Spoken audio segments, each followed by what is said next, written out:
There are places in this world where dawn never comes clean, where the first light crawls through the mist like something reluctant, something afraid.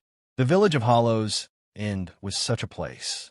And in that village, mounted on the wall of the old executioner's house, there hung an axe that had tasted more secrets than blood.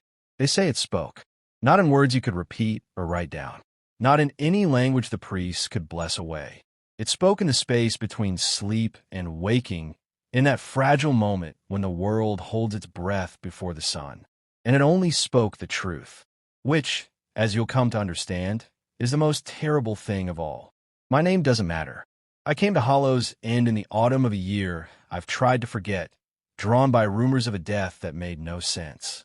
A magistrate from the capital, sent to investigate why 3 respected citizens had walked into the forest at dawn and never returned. The official story was wolves. But wolves don't choose their prey so carefully. And wolves don't leave behind a single axe mark carved into the door of each missing person's home. The village sat in a valley so deep that fog pooled there like water in a bowl.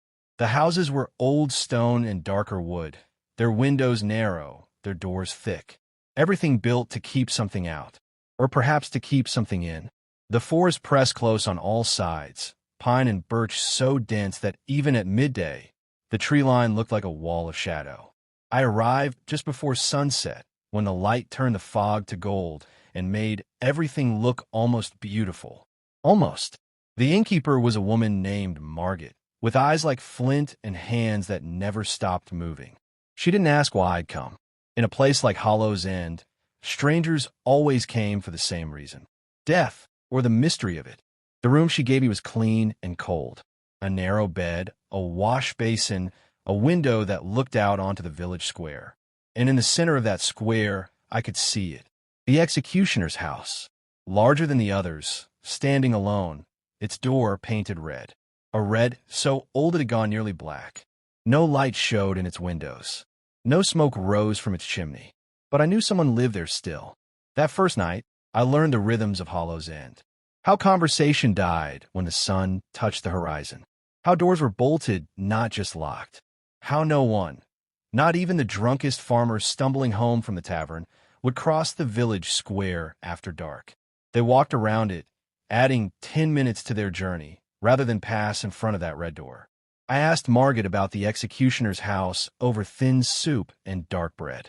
Her hands stopped moving, just for a moment. Then she ladled more soup into my bowl, though I hadn't finished the first serving. The Morel family, she said quietly. 5 generations of executioners. The last one was Gregor Morel. He died 20 years ago. His daughter Helena lives there now. Alone. And the axe. I asked. Margaret's spoon clattered against the pot. She didn't pick it up.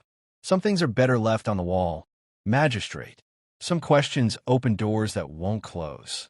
But I was young then, and I thought truth was something noble, something worth pursuing. I didn't yet understand that truth is weight, and some truths will crush you if you're not careful. That night, I couldn't sleep. The silence in Hollow's End was absolute. No dogs barking, no late-night voices, no wind in the eaves. Just silence, so complete it seemed to have texture. I stood at my window, looking out at the square, at the executioner's house with its black-red door. And then I saw her, Helena Morel. She emerged from the house, carrying something wrapped in cloth. Even from my window, I could see she moved like someone in a dream. Slow, deliberate, inevitable. She walked to the well in the center of the square, unwrapped the cloth, and I saw it. The axe. Even in the darkness, even at that distance, I could see how old it was. The handle worn smooth by generations of hands. The blade dark with age and use. She held it up to the sky, as if showing it to the stars. Then she lowered it into the well, not dropping it, lowering it on a rope like she was giving it a drink. She stood there for what might have been 5 minutes or an hour. Time felt strange watching her. Then she drew it back up, wrapped it again, and returned to the house. The door closed. The square was empty, and I realized I'd been holding my breath. Morning came the way it always came to Hollow's End, reluctantly. The fog was so thick I could barely see the buildings across the street. I dressed and went downstairs to find Margaret already up, kneading dough with a violence that seemed personal. "You watched her last night," she said without looking at me. Not a question. Everyone watches. Once. What was she doing? What her father did. And his father before him. Keeping it quiet. Margaret's hands worked the dough harder. The axe remembers. Magistrate. Every neck it touched. Every crime it answered for. All that guilt, all that justice, all that blood and truth and consequence. It soaks in. Becomes something. And now it needs to be fed. Fed. Not with blood. With silence. With ritual. If Helena stops, if she breaks the pattern even once, the axe will speak on its own, to whoever it chooses, and those it speaks to. She finally looked at me, and her eyes were hard with old fear. They hear their own truth, the sin they've hidden, the crime they've forgotten, the lie they tell themselves, and the axe doesn't just reveal it. It demands payment. I felt cold despite the heat from the kitchen fire. The 3 missing people. The axe spoke to them. They heard something at dawn. Each of them woke up knowing something they'd buried deep. And rather than face it, rather than let it come to light, they walked into the forest. She turned back to her dough. The wolves didn't take them. Magistrate. Shame did. I spent that day talking to the villagers, or trying to. They spoke in circles, in half-truths and careful omissions. But piece by piece, I assembled a picture. The 3 who'd disappeared. Conrad the cooper, who'd been respected, wealthy, with a wife and grown children. Isla the midwife, who'd delivered half the babies in hollows and over 30 years. And Father Brennan, the village priest, who'd tended to souls and kept the records and heard confession every Sunday. 3 pillars of the community. 3 people beyond reproach. Until dawn came, and they heard something that drove them into the trees. I tried to speak with Helena Morell. I knocked on that red door as the afternoon light turned the fog to pewter. No answer. I knocked again, called out that I was the magistrate, that I needed to ask her questions. Nothing. But I felt watched. The way you feel eyes on you in the dark. I put my hand on the door and it was cold. Colder than any wood should be. I stepped back and I swear I heard something from inside. Not a voice. More like the memory of a voice. Like wind through a crack, but forming shapes that almost meant something. I left the square quickly, and I wasn't proud of it. That evening, I sat in the tavern nursing weak ale and listening. The men of Hollows in drank quietly, spoke in murmurs, and left before full dark.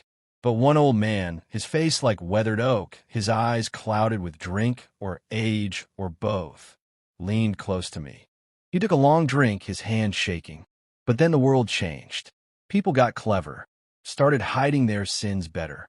And the axe got hungry, started whispering to those who carried guilt, demanding what it was owed, demanding truth. His clouded eyes found mine. You know what the worst thing is, magistrate? It's never wrong. That's what makes it terrible.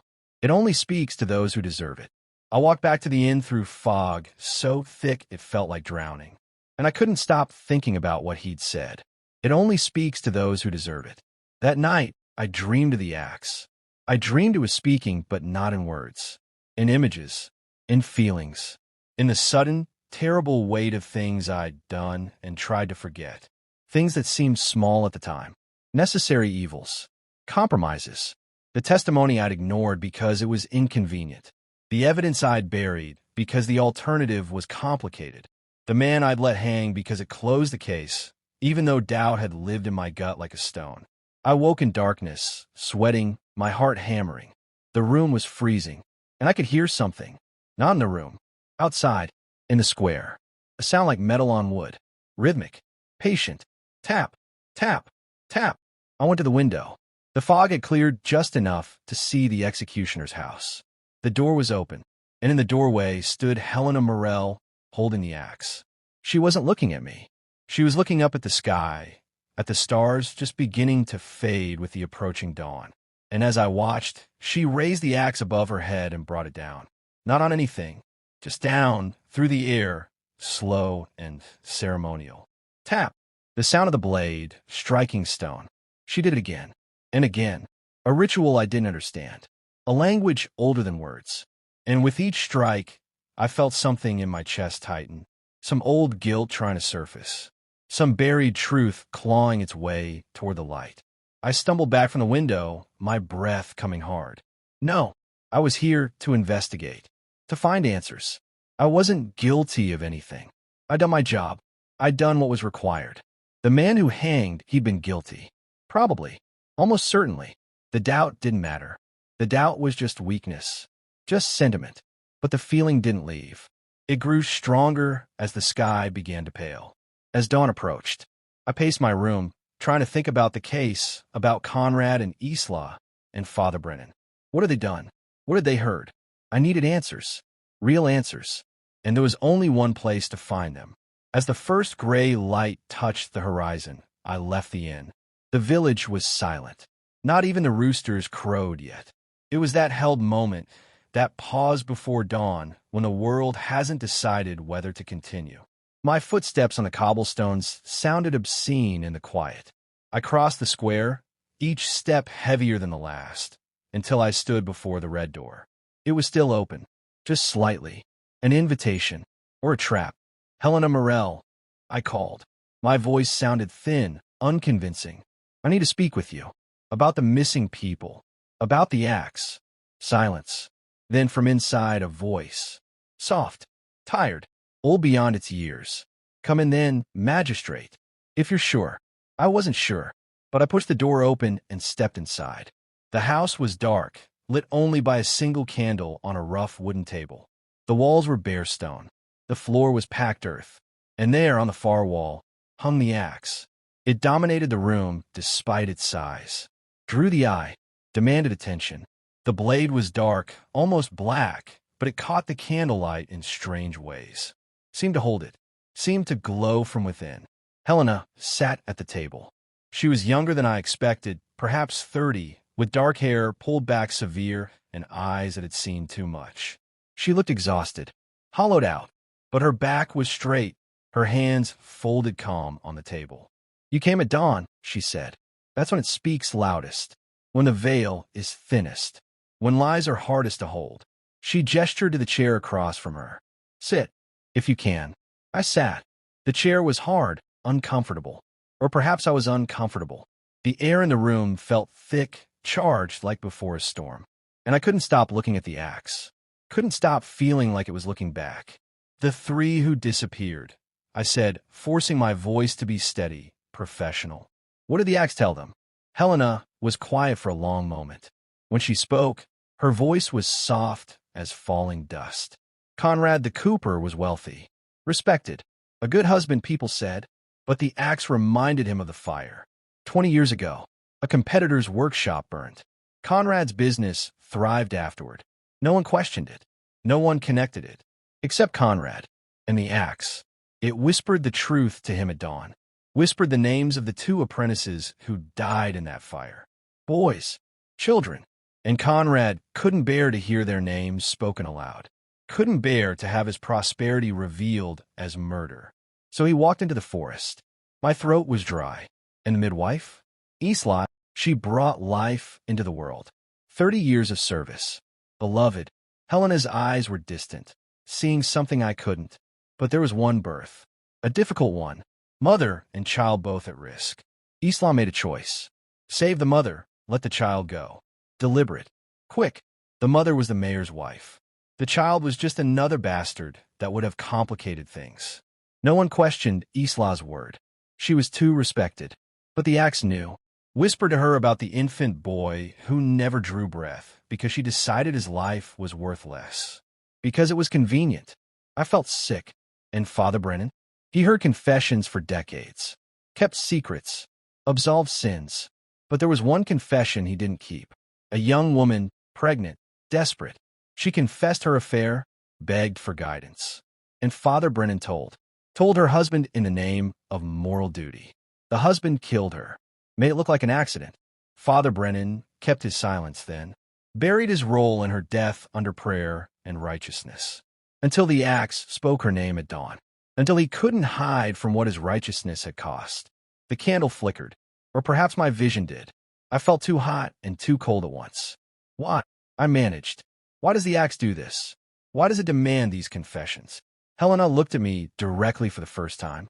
Her eyes were gray, the color of dawn, the color of the axe blade. Because guilt is a living thing, magistrate. It doesn't disappear. It accumulates. It poisons. This village was built on justice, on truth spoken aloud and paid for. The axe was the instrument of that payment. But people stopped confessing, started hiding, started lying to themselves and each other. And all that unpaid guilt, all those buried sins, they had to go somewhere. They soaked into the axe, into the blade that had tasted truth for 300 years. And now the axe seeks what it's owed. Then why doesn't it speak to everyone? I asked. Half this village must carry secrets. Why only some? It speaks to those whose guilt is sharpest, whose crimes are deepest, whose lies are most carefully constructed. She leaned forward slightly. It speaks to those who've convinced themselves they're good. That's the key. The axe doesn't care about common sin. Everyone lies. Everyone fails. But those who build their entire lives on a hidden crime, who wear goodness like a mask, who let others pay for their choices, those are the ones it calls to. At dawn, when truth is inevitable, I stood abruptly, the chair scraping loud in the quiet. This is madness. An axe doesn't speak. Guilt is psychological. These people killed themselves, yes, but not because of some curse blade. Because of their own conscience finally catching up. Helena didn't move. Do you really believe that, magistrate? And in that moment, as the dawn light began to creep through the narrow windows, as the first rays of sun touched the axe blade and made it shine like old silver, I heard it. Not with my ears, with something deeper. A voice that wasn't a voice. A truth that wasn't words. It whispered a name I hadn't thought of in 3 years. Thomas Varon, the man I'd prosecuted, the man I'd let hang, the man who'd sworn his innocence even with the rope around his neck. And I heard other things. The witness I'd pressured into changing his testimony. The evidence that hadn't quite fit that I'd explained away. The nagging certainty that Thomas Varon had been guilty of theft, yes, but not murder. Not the murder I'd hanged him for. But the alternative had been admitting I was wrong. Had been reopening a case that the Capitol wanted closed. Had been sacrificing my career for the truth. So I let him hang, and built my reputation on that conviction, and told myself it was justice. Told myself close enough was good enough. Told myself a thief's life didn't matter that much in the grand scheme. And now the axe was whispering his name. Over and over. Thomas Varon. Thomas Varon. And with it came the faces of his children. His wife. The life I'd ended not with the noose, but with my ambition. My convenience. My lie. I backed toward the door, my hands shaking. No, I did my job. I followed the evidence. I made the best call I could with what I had. Helena stood. Slow. Sad. You followed the easiest path. And a man died for it. You know it. The axe knows it. And now you have to decide what to do with that truth. I won't, I said, and my voice sounded desperate even to me. I won't walk into the forest like the others. I won't let guilt destroy me over one mistake, one decision that might have been wrong. I'm not like them. No, Helena said softly. You're exactly like them. That's why the axe chose you. I ran. Out the door, across the square, my vision blurred, my breath ragged. The inn. I had to get to the inn. Pack my things. Leave this cursed village. Forget. Bury it deeper. I'd done it before. I could do it again. But as I reached my room, as I started throwing my belongings into my bag, I realized something. The voice wasn't stopping. Even away from the house, away from the axe, the whisper continued. Thomas Varon. Thomas Varon. And I understood then what Helena had meant. The guilt didn't live in the axe. It lived in me. The axe was just a mirror. Just truth given form. And now that I'd heard it, now that the wall between my conscience and my consciousness had cracked, it wouldn't stop. I could leave Hollow's End, but I couldn't leave this.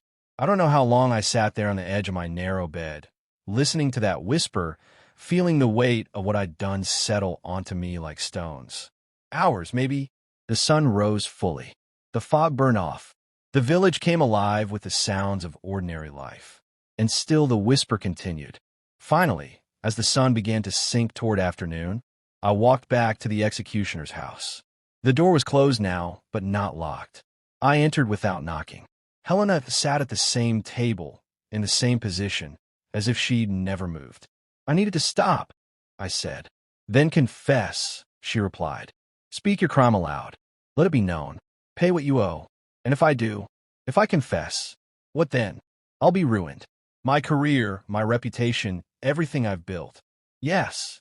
No sympathy in her voice. No judgment either. Just fact. But you'll be free. The whisper will stop. The weight will lift. You'll be able to live with yourself again. That's the payment the axe demands. Not your life. Your lie. I looked at the axe on the wall. In the afternoon light, it looked almost ordinary. Just old metal and aged wood. Nothing supernatural. Nothing cursed. But I could feel the truth in what Helena said. The only way forward was through. Through the confession. Through the ruin. Through the truth. And if I can't, I whispered, if I'm not strong enough to confess, what then? Helena's eyes were sad. Ancient. Then you'll walk into the forest. Like the others. Because the weight will become unbearable. And the trees will seem like mercy. I stayed in Hollow's End for 3 more days. 3 days of that whisper in my head. 3 days of seeing Thomas Varen's face every time I closed my eyes. 3 days of understanding, finally, what guilt really was. Not just regret, not just discomfort, but weight. Actual, physical, crushing weight that made every breath harder, every moment heavier. On the morning of the 4th day, I sat down at the inn and wrote a letter. A full confession. Every detail of the Varen case. Every corner I'd cut. Every doubt I'd ignored. Every choice I'd made that led to an innocent man's death. I sealed it and addressed it to the High Magistrate. Then I walked to the village square and stood in front of the executioner's house. Helena emerged as if she'd been waiting. Perhaps she had. You're leaving, she said. Yes, I'm sending this letter. I'll face the consequences. I'll tell the truth. I held up the sealed envelope. Will that be enough? Will the whisper stop? She studied me for a long moment. Then, to my surprise, she smiled. Just slightly. Just sadly. The whisper will stop when you post the letter. When you make the choice real. When you commit to the truth regardless of cost. That's all the axe ever wanted. Not your suffering. Your honesty. What about you? I asked. What's your burden? What does the axe whisper to you? Her smile faded. She looked back at the house, at the red door, at the life she'd inherited. Nothing, she said quietly. The axe whispers nothing to me. Because I carry no hidden guilt. No buried crime. My sin is visible. I am the keeper of an instrument of truth, and I live every day with what that means. I have no lies to hide behind. No carefully constructed goodness. I am what I am, openly. She met my eyes again. That's why I can stand guard. Why I can perform the rituals. Why I can keep it quiet for those who deserve their peace. Only someone who has no secrets can safely tend to a thing that reveals them. I left Hollow's Inn that afternoon. Posted the letter at the next town. And true to Helena's word, the whisper stopped. The weight lifted. Not completely. I would carry Thomas Varen with me forever. But it was a clean weight now. An honest one. A weight I could bear because I wasn't hiding it anymore. I faced trial. Lost everything. My position, my reputation, my future. Spent 2 years in prison for obstruction of justice and dereliction of duty. Thomas Varen's family received compensation from the state. It wasn't enough. It could never be enough. But it was truth. And truth, I learned, is its own form of justice. But that's not the end of the story. Because 5 years after I left Hollow's End, I heard news that made me go back. Helena Morell had died. Quietly. In her sleep. No violence. No mystery. Just exhaustion, perhaps. The weight of all those years standing guard. And the village was in chaos because no one knew what to do with the axe. They'd tried to destroy it. It wouldn't break. Wouldn't burn. Wouldn't rust. They tried to bury it. It was back on the wall the next morning. They tried to throw it in the deepest part of the river. It returned at dawn, dry and gleaming, hanging in its place like it had never left. So I went back. I who had nothing left to lose. I who carried no more hidden guilt. I who had learned the value of truth through the hardest way possible. I walked into the executioner's house, past the elders who argued and the villagers who feared, and I stood before the axe. I'll keep you, I said to it, to the room, to whatever truth lived in that blade. I'll perform the rituals. I'll stand guard. I'll keep you quiet for those who deserve their peace. Because I understand now. I understand what you are. And in the silence that followed, I felt something. Not a whisper, not words, but a sense of recognition, of acceptance. The axe, that ancient instrument of truth, had found its new keeper. Someone who had been broken by honesty and rebuilt by it. Someone who knew that truth was terrible and necessary and the only thing that mattered. I've been here 10 years now, living in the house with the red door, performing the rituals at dawn, lowering the axe into the well, letting it drink, drawing it back up, keeping it quiet, keeping it fed with patience and ceremony and the weight of my own lived truth.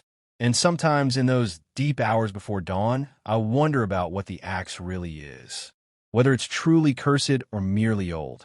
Whether it actually speaks, or if it's just a mirror that reflects what's already inside us. Whether its power is supernatural, or simply the accumulated weight of 300 years of confession and consequence, of truth and payment, of guilt made manifest and justice made real. But in the end, it doesn't matter, because the villagers still fear it, still respect it, still live their lives knowing that certain truths can't stay buried. That guilt is patient. That dawn always comes, and they're right to fear it, not because the axe is evil, but because truth is heavy. And most people spend their lives trying not to carry it, trying to pretend it isn't there, trying to build their goodness on foundations of convenient lies. But here in Hollow's End, in this fog-covered village at the edge of the forest, we remember. We remember that justice is spoken aloud, that guilt demands payment, that truth, no matter how terrible, is the only thing that sets us free. I'm a keeper now, the guardian of the axe that speaks at dawn.